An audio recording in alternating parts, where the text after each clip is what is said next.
परम प्रिय विद्यार्थियों, सुप्रभात। मैं आज आप सबको भारतीय हिंदी गद्य एवं पद्य साहित्य जगत की सुप्रसिद्ध छायावादी कवयित्री महादेवी वर्मा जी द्वारा रचित गिल्लू नामक पाठ के बारे में ज्ञान प्रदान करने जा रहा हूँ। सर्वप्रथम उनके जीवन परिचय के संदर्भ में मैं परिचर्चा कर रहा हूँ, कृपया ध्यान दें। काव्य रूप में 2 वाक्य मैं बोल रहा हूँ। होली के दिन महादेवी ने फर्रुखाबाद में जन्म लिया। होली के दिन महादेवी ने फर्रुखाबाद में जन्म लिया। छायावादी कविताएं लिख गद्य पद्य निर्माण किया। छायावादी कविताएं लिख गद्य पद्य निर्माण किया। गद्य एवं पद्य रचना में निपुण महादेवी वर्मा जी का जन्म सन 26 मार्च 1907 को फर्रुखाबाद में हुआ था। बचपन में सुने हुए मीरा तथा तुलसी के भावमय संगीतपूर्ण पदों का इनके जीवन पर व्यापक प्रभाव पड़ा।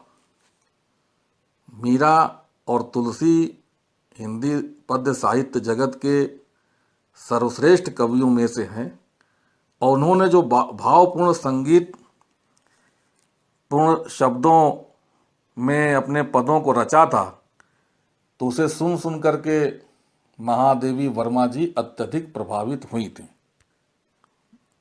महादेवी वर्मा जी प्रयाग महिला विद्यापीठ में प्रधानाध्यापिका के पद पर नियुक्त हुई और दीर्घ काल तक इस पद पर उन्होंने कार्य किया।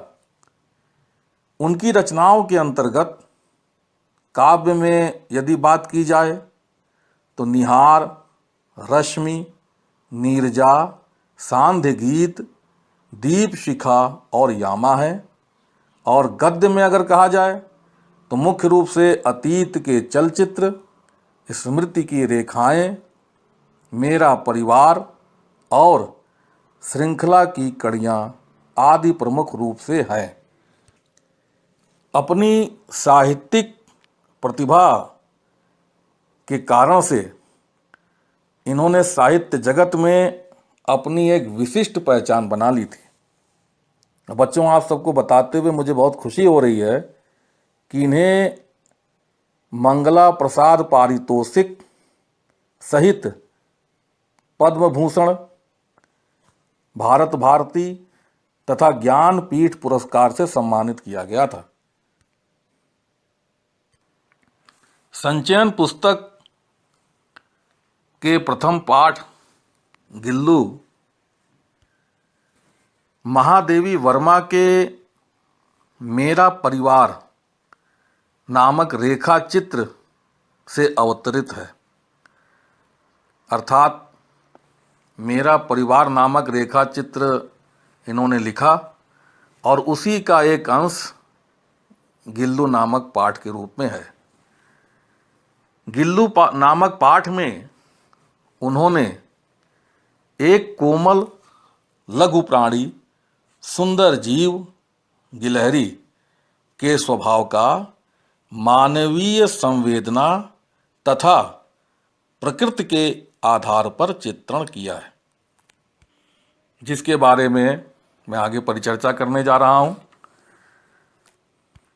बच्चों, आप सबकी सुविधा हेतु संचयन पुस्तक के गिल्लू पाठ को मैं पूर्ण रूप से इस पीपीटी के माध्यम से आपके सामने प्रस्तुत कर रहा हूं, ताकि पुस्तक न होने की स्थिति में भी आप पूरे पाठ को पढ़कर समझ सकते हैं।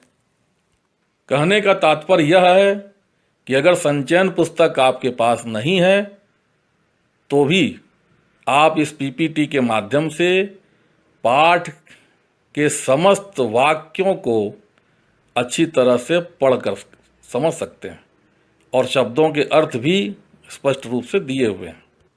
मन एकाग्र करें। मैं पाठ पढ़ूंगा, समझाने का प्रयास करूंगा और कठिन शब्दों के अर्थ के बारे में भी आप सबको जानकारी देता जाऊंगा।